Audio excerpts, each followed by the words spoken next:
Hi, I'm Daniel, Nathan's dad, and I'm an alcoholic. I'm a roof plumber. It was the starting of a job and then it became a passion, and I love it. I watch shows like The Block and it just motivates me to want to do stuff and build stuff and do stuff.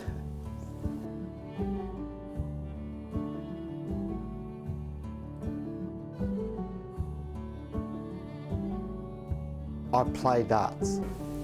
My dad played darts, got me into darts, and I just love playing darts. As frustrating of a game it is, I love playing darts. Going pro? Oh, I wish all my life, but that ain't gonna happen. I'm in Shalfield, I have a couple of trophies, a few 180 ones, a couple of empty stubbies, one full one. I twinkle in the garden. Oh, I didn't have a choice. It was have a good garden or don't have a good garden. But I do enjoy the fresh produce of vegetables.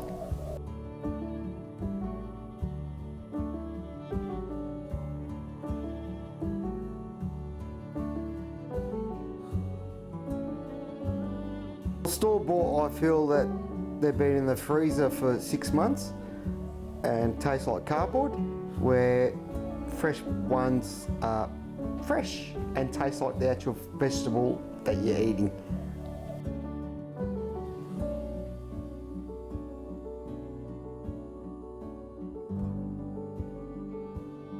What I see for myself in the future is falling down and dying.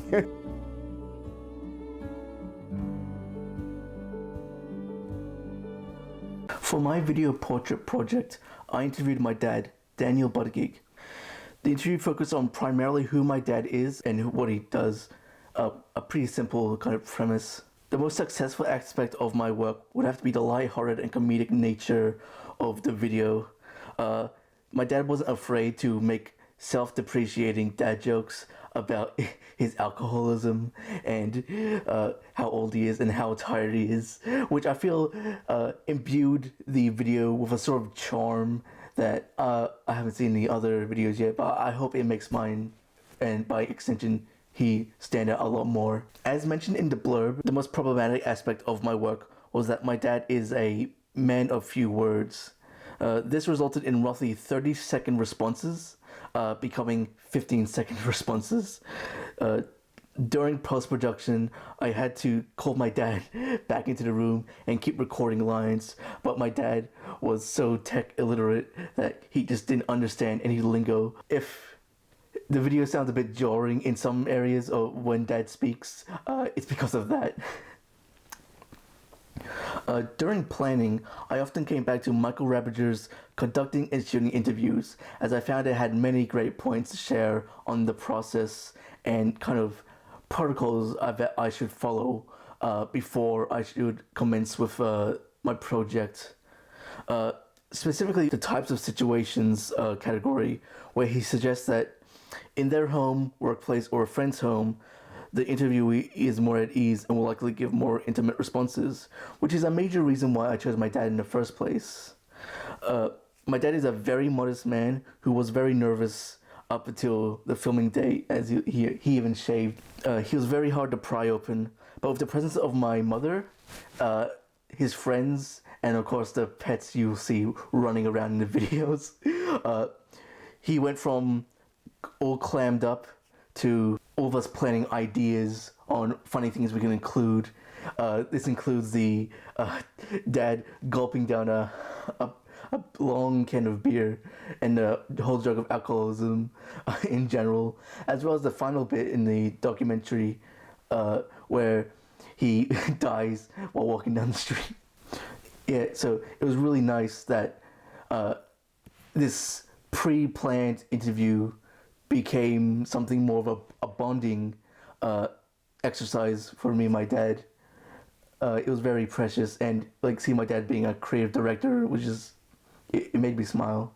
One core lesson that I learned in the production process was to always plan out your schedule in a worst case possible scenario. If something can go wrong, it will go wrong. Only 3 days ago, right after I got the Sony MC50 on Friday, I was set to do an interview with my best friend, only for him to call up and say he got COVID. And that was a really like, oh. And this was on the day of filming. And due to this sudden news, I had to push back the filming date to Sunday. And I had to reconfigure my video from being the identity of being a Filipino in Australia to my dad's art and his hobbies. This issue seeped into during the filming process, as well as by the time my dad was available on such short notice, we only had so much sunlight left. So we had to do things once, and we had to do it right. And all the colors were fixed in post-production color grading. This matters to me because being able to secure and maintain a solid schedule that can also be flexible when changes arise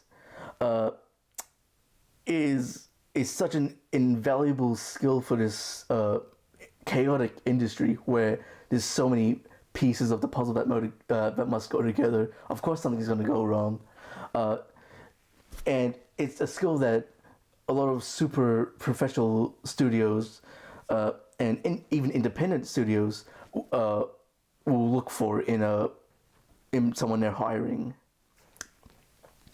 By messing up, I feel that I've let myself down pretty much, but it inspires me. I'm not going to give up. It inspires me to do better next semester.